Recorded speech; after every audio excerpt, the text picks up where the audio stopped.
My boyfriend is guilt-tripping me into moving in with him, despite knowing my cat is dying, and wants me to pick him over my cat to prove I care about this relationship. Posted by you/catthrowaway1235. I, 24F, have been dating my boyfriend, 26M, for a little over a year now, and he really wants me to move in with him. There's just one problem, and it's my cat. My cat is 16 and dying. The vet says it would be unwise to expect him to live beyond 6 months. I've had this cat since I was a child, he's been there for me through everything. There are a few reasons I don't want to move. 1. Moving is really stressful for cats, and I don't want to cause any unnecessary stress for my old boy. And 2. My boyfriend has a fairly energetic Rottweiler, and my cat has never been good with dogs. He was almost killed by one when he was 2 years old. We had to amputate his leg because it was so badly crushed and injured. I understand that my boyfriend wants me to be close to him, I want that too, but is it really so much to ask for a few months until my cat passes away? It hurts me so much that he keeps calling me unfair and not committed to this relationship. I am committed. But my longest friend is dying, and I want him to be comfortable. He doesn't seem to grasp how important my cat is to me. He has never liked cats and even made the joke, when he's gone, I will finally be your number one man. I don't know how to handle this at all. Any advice is welcome.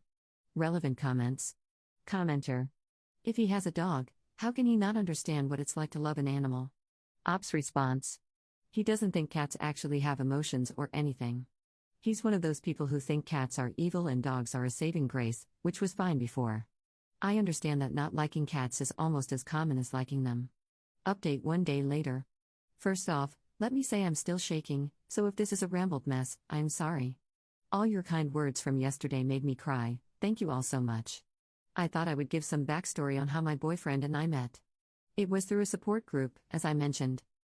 Growing up, until age 7, I had a very abusive dad.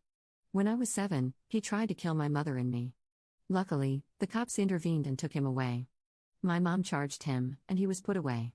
When the trial was done, we moved, and my mom gave me Mumu, don't judge the name, I was 8, from a local shelter. I didn't fit in at the new school, and Mumu was the best thing in my life. Back to the support group. I shared my story, and my boyfriend confronted me afterward, saying he also had abusive parents growing up, and we bonded over our similar situations. I didn't realize how much control he had over me until recently.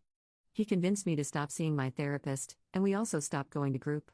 He used to tell me what to wear and how to style my hair, it's very curly, and recently, I've been straightening it because he would always say it looked better. A few hours ago, I invited him over for lunch and to talk. Luckily, Mumu was in my room sleeping. I told him what you guys said, mentioning that if it were his dog, he would be upset.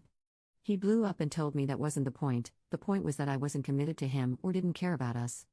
He started throwing things, a glass, some books I had lying around, and some picture frames. It was terrifying. I had never seen him this angry before, and I just reverted back to what I used to do as a kid, curl up, cover myself as much as possible, and stay quiet. Bless my roommate, who came home during this fit. She had brought the security guard because, as she was walking in, she heard the shouting and items breaking. My boyfriend was escorted out. As he left, I just screamed, "Don't come back." I hope it sticks. I've blocked his number, and my landlady has been notified not to let him in, as have the guards. Next step is informing the neighbors. I don't really know what to do from here. I emailed my therapist, hopefully, she will let me come back. My mom is on the way over right now, and my roommate is with me too. I'm so terrified. I didn't realize how much control he had over me. I thought all his early behaviors were just because he had clingy issues from his own upbringing. I'm going to take a bath, relax, let my hair go curly again, and cuddle my baby. I'm really glad Mumu was in my room. Thank you all for the help. I didn't think any of this was wrong until you guys pointed it out. I still love him and feel bad for him. He had a crappy upbringing too, and I'm sure he's messed up from it, but I'm going to try to move on. After my cat dies, I'm going to move out of this place to somewhere he doesn't know about. Thank you all again. Edit. For everyone who wants to see Mumu, I don't want to be identified in case anyone I know or may know in the future finds this. That's why I made a throwaway, as I do have a regular Reddit account.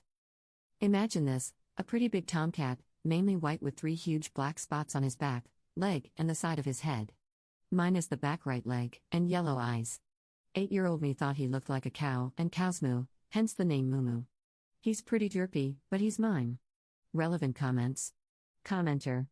I'm pretty sure this comment will get lost among the others, but maybe you'll see it, and I think you need all the support right now, no matter how small. I'm sure it's hard to let him go, and you still love him. It's not like you can fall out of love in a matter of seconds.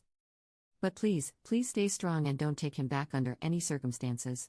I'm sure you already know this, as you seem like an extremely bright and sensible lady, but maybe you need to read this in a weaker moment. Surround yourself with all the support you can, family, friends, therapy, and take legal action if needed. I don't care how awful his upbringing was. It might be a reason for his behavior, but it is never an excuse. Don't let history repeat itself. Take care, and cuddle your buddy. Ops response. Thank you. My mom got here a while ago, and she said the same thing, don't end up like she did. It's scary how I almost went into the same cycle. I love him, but some of the things he screamed at me, I hate that cat, I'll kill him, among others, scared me. I could never expose my cat to that. I won't go back to someone who would hurt something so close to me. Second update 6 years 7 months later. Hi everyone, this is kind of crazy. I was on my regular Reddit account, I am an avid follower of this subreddit, when I saw my own post on here. I thought I would give some updates. Mumu died around 4 months after this post. He was put down since his quality of life was declining rapidly, and while he could have lived maybe another 3 or 4 months, I didn't want that for him. He was in the last stages of kidney disease and needed so many drugs and subcutaneous hydration just to keep him going. I miss him every single day. I still have his ashes with me, and I make sure to keep him in a sunbeam on the window, that was his favorite thing. Regarding my ex. The embarrassing part is that I still felt so bad for him for so long. I saw a comment on the original post that said it sounded like I was just looking for validation that his behavior wasn't okay, and I think that's true. Besides controlling my hair, he also pretty much decided everything in our relationship, what we did together, what we ate, and the shows we watched. It seemed so small at the time that he never wanted to go to the places I picked or listen to the music I liked. He always had a reason at first, but then eventually, it was just because he didn't want to do those things. And for some reason, I let that happen. I did try to go back to that therapist and the group, but even after I told her and them what happened, I felt unsafe being there. For the first few months, he would stake out my apartment, and I couldn't trust that he wasn't also following me to therapy. Maybe stake out isn't the right word, but he would leave letters, packages, and other things outside my building, so I knew he was there. He could be there at any time. The cops were not helpful since he never made himself known to me, although my roommate swears she saw him a couple of times across the street. They basically just told me to be careful. My therapist and I moved to phone calls for a while. I don't know if this will surprise anyone, but it turns out my ex-boyfriend was into no sugar. A lot of our fights, looking back, I now think he was high for at least some of them, especially the last blow-up.